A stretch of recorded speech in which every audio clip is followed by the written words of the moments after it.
Delia Marsh was 52 years old when she stood in the rain outside the only home she had ever owned and watched a stranger nail a notice to its door.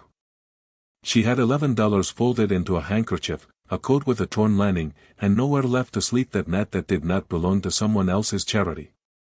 The man responsible for her ruin was her late husband's own brother, Corwin Marsh, a councilman with soft hands and a softer conscience, who had used forged papers to claim the family stage line as payment for debts that had never truly existed. With what little money she had left, Delia walked 3 miles to the county auction in the town of Willow Bend, where the auctioneer was laughing, and the crowd was laughing with him, at a battered old stagecoach nobody wanted, the very coach, some still whispered, that had gone into the river 5 years before and never been the same. She bought it for $4, and the men around her shook their heads at the folly of a woman with nothing spending her last coins on a wreck of splintered wood and rust. What none of them knew, what she herself did not yet know, was that beneath the driver's seat of that ruined coach waited a farewell that had never been finished, and a secret that would not only give her back her life, but would return to an entire town something it had quietly lost and long since stopped hoping to find. Sit down, and let us tell you the story of Delia Marsh.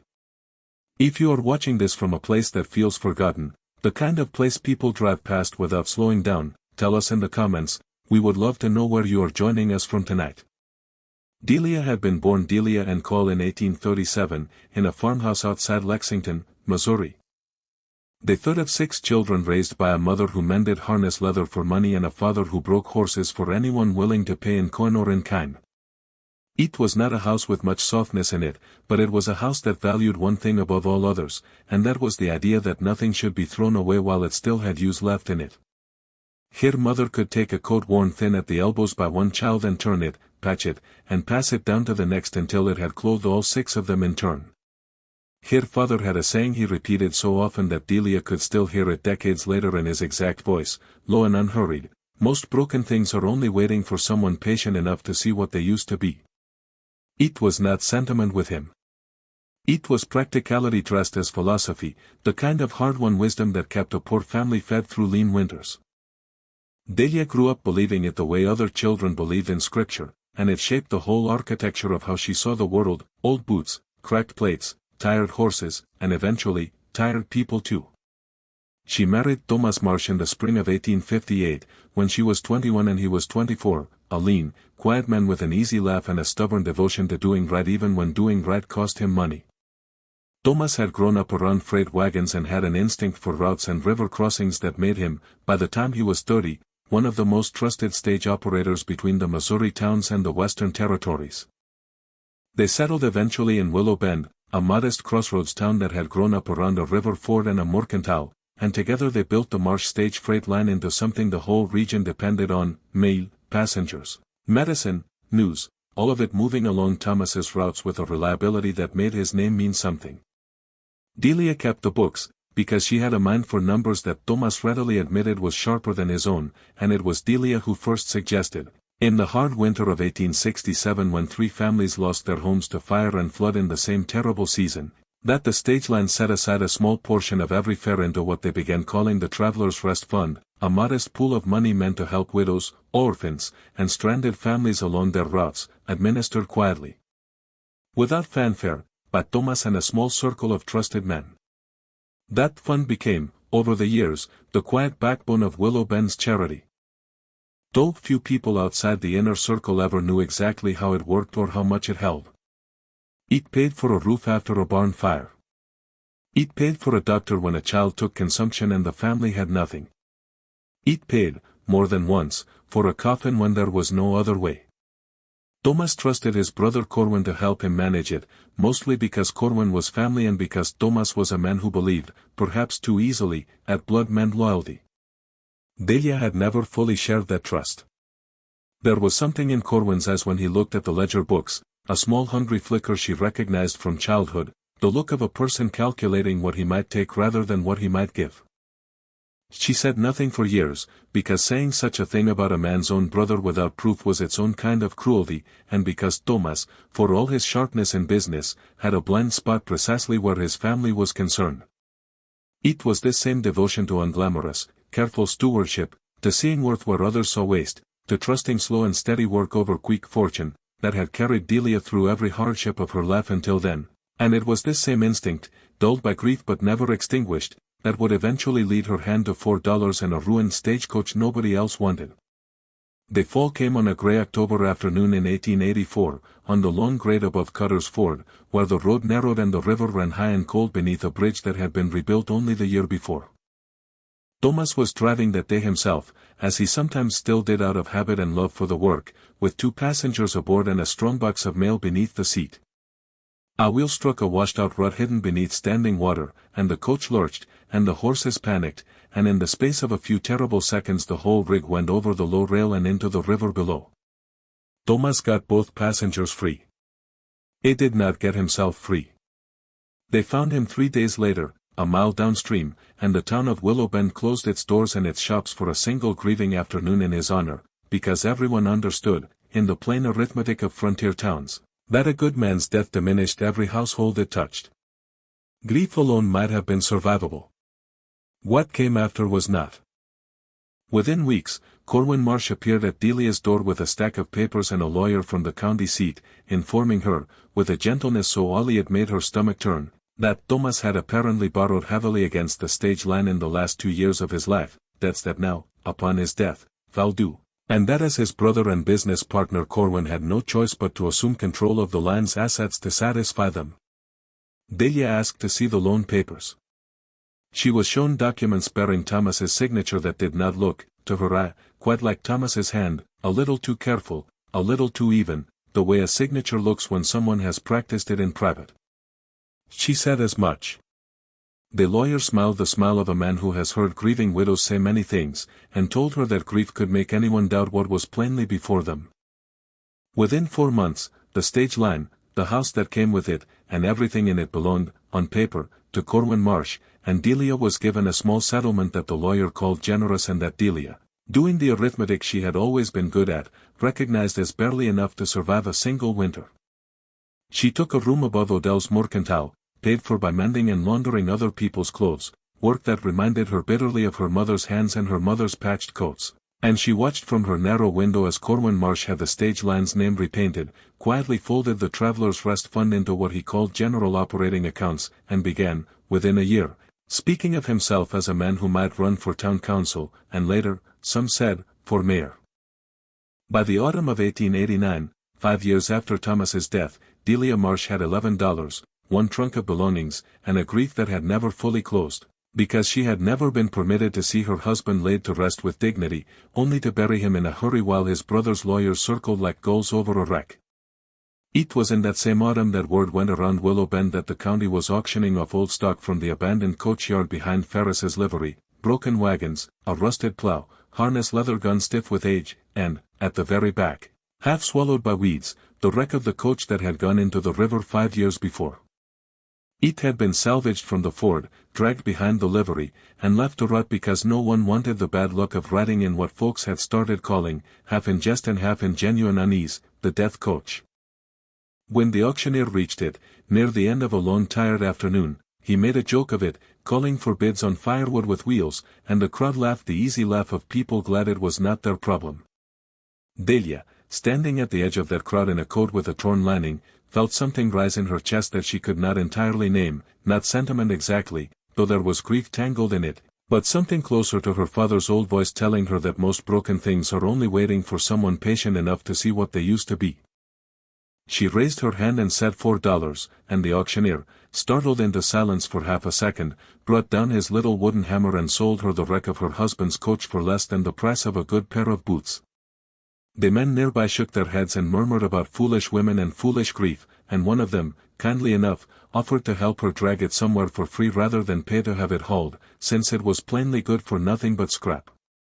Delia let them help her move it to a small rented shed behind the Mercantile, and at night, alone by lantern light, she began, for reasons she could not fully explain even to herself, to clean it.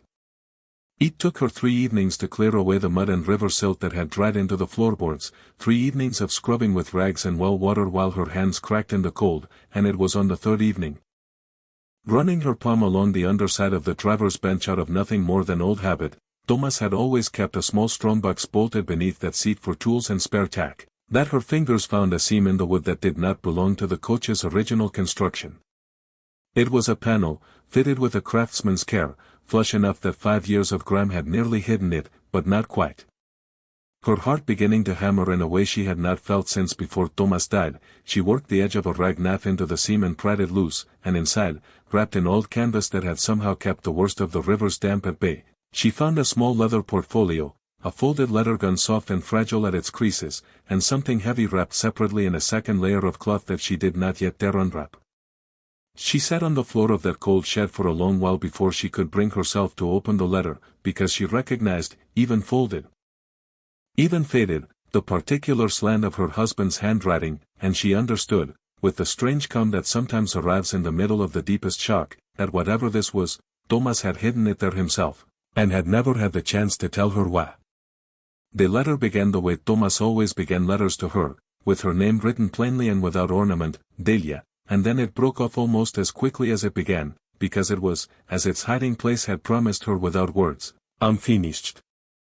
He had written of small things first, the way he always did before turning to whatever weighed on him, a note about the horses, a complaint about the autumn rains washing out the grate above Cutter's Ford, a line that made her breath catch where he said he loved her more plainly at 50 than he had known how to at 25. And then the letter turned, and his handwriting grew tighter, more urgent, and he wrote that he had finally found what he had suspected for 2 years and had been too foolish or too loyal to act on sooner, at the Travelers' Rest Fund. The quiet charity he and Delia had built together, had been slowly and carefully drained by his own brother, small sums moved into private accounts under cover of routine expenses, dressed up in false receipts and doctored ledgers.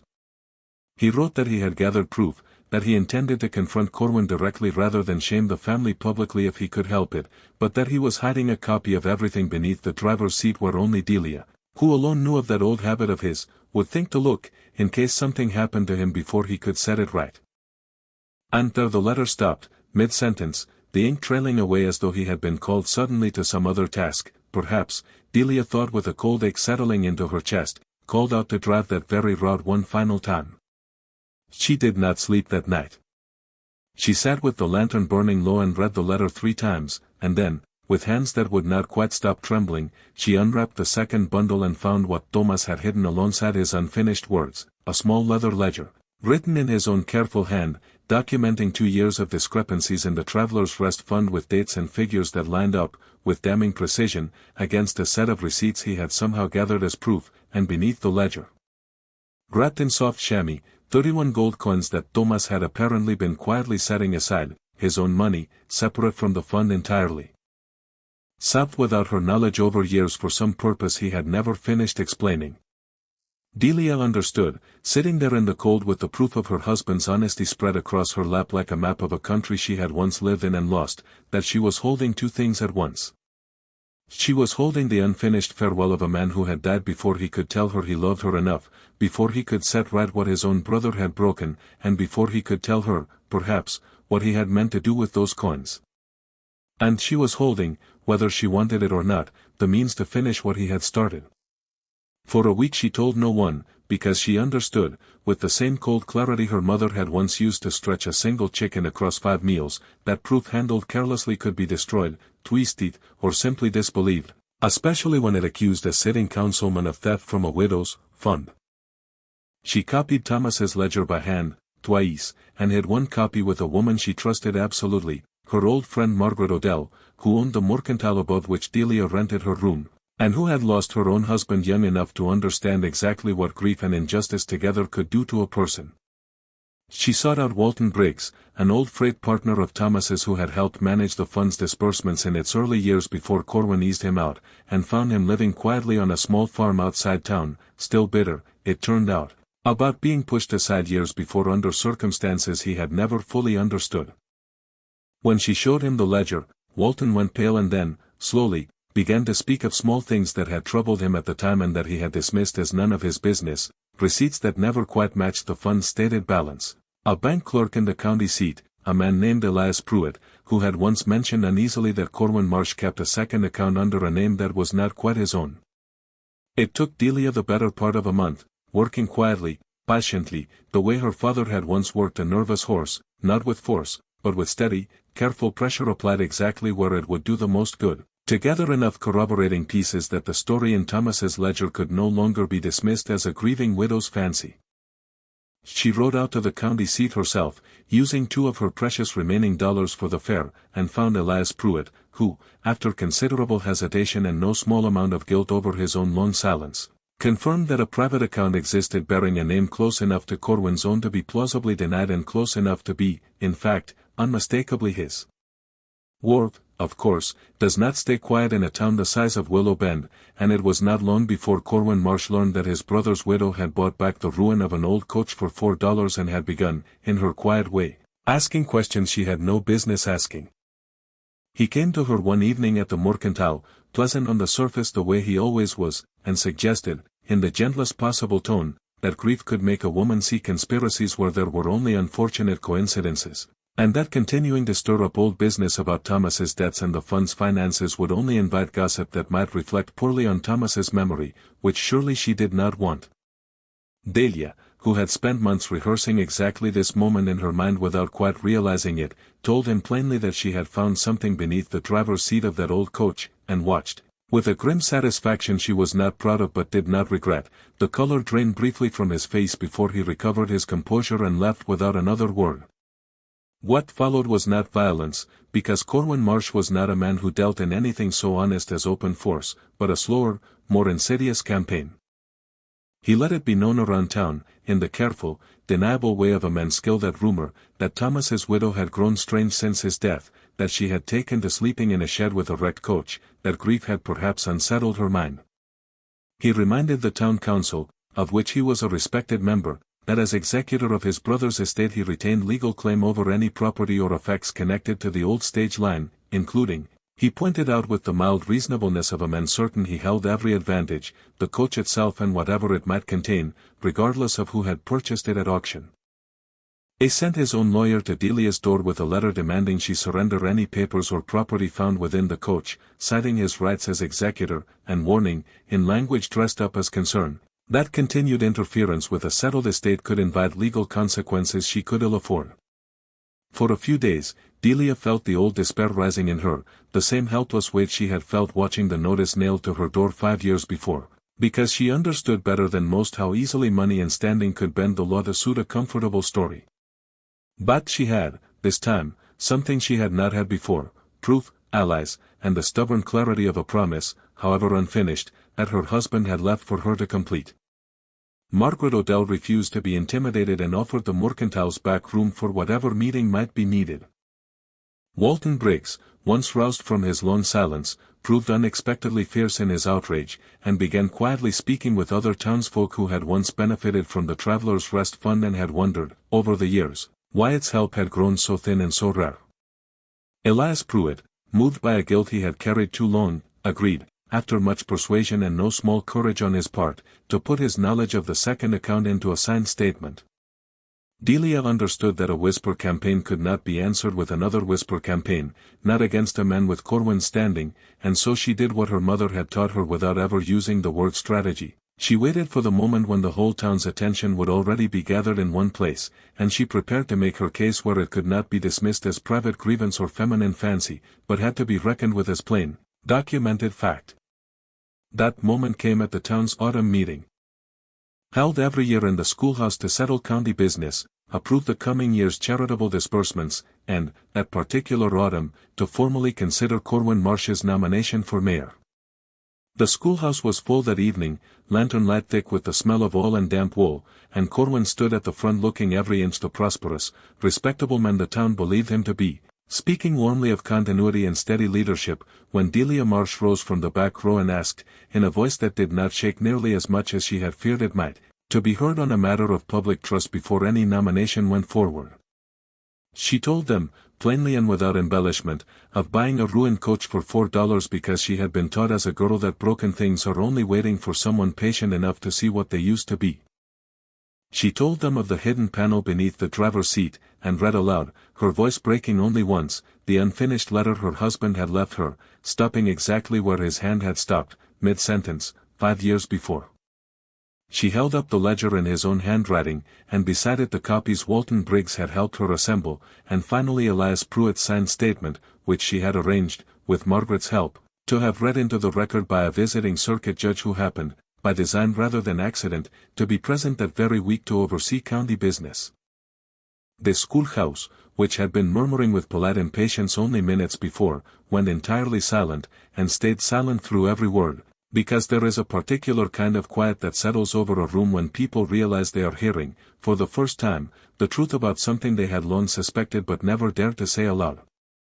Corwin Marsh tried, for a while, to salvage the moment with the same smooth denials that had served him for years, calling the ledger a forgery and the letter the product of a grieving mind, but the circuit judge, working carefully through the documents laid before him over the following days, found Pruitt's bank records matched Thomas's ledger entry for entry, and found, though, that the signature on the original loan papers used to seize the stage land 5 years before did not match, under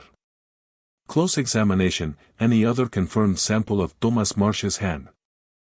Within a fortnight, Corwin Marsh's nomination for mayor was withdrawn by a council no longer willing to be associated with him, and within a month, under threat of formal charges that the circuit judge made clear he intended to pursue, Corwin agreed to a quiet settlement that returned to Delia the deed of the old stage land house, restored what remained recoverable of the drained Travelers' Rest Fund with interest drawn from his own accounts, and sent him, not to prison, which some in town felt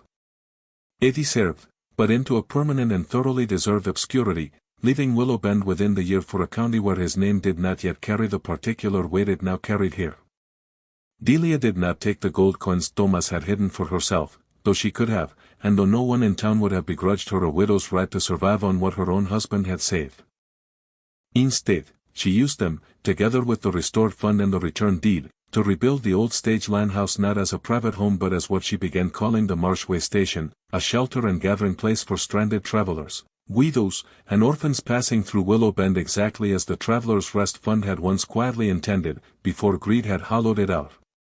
She had the wrecked coach itself repaired, not to run again, but to stand permanently in front of the way station as a marker, its driver's seat left deliberately open so that anyone curious enough to look could see, carved into the wood by her own hand, the words Thomas had never finished writing, followed by the words she had finished for him. And so it came back, in the end. Though the same plain truth Delia's father had taught her in a farmhouse outside Lexington decades before a river ever took her husband from her, that most broken things are only waiting for someone patient enough to see what they used to be. She had been 52 years old with $11 and no home, cast out by a man who counted family loyalty as nothing against his own greed, and she had bought, for $4 that the whole town laughed at, a ruin nobody else wanted. Beneath its driver's seat had waited not treasure in the way people usually mean the word, but something far rarer, an unfinished farewell from a good man who had died trying to protect what he and his wife had built together, and the proof, patiently gathered and carefully delivered, that could finish what he had started. Delia Marsh did not restore her own fortune by keeping what she found.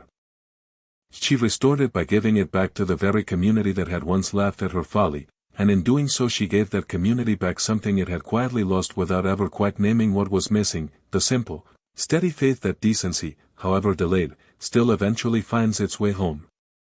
Thank you for sitting with us this evening, and for giving your time to Delia's story, wherever you may be watching from tonight. If this tale moved something in you, we would be grateful if you shared it with someone who might need a little reminder that value often hides in the places the world has already written off. We would love to hear from you in the comments. Tell us about a time you found real worth in something, or someone, that everyone else had already given up on. Until next time, stay close.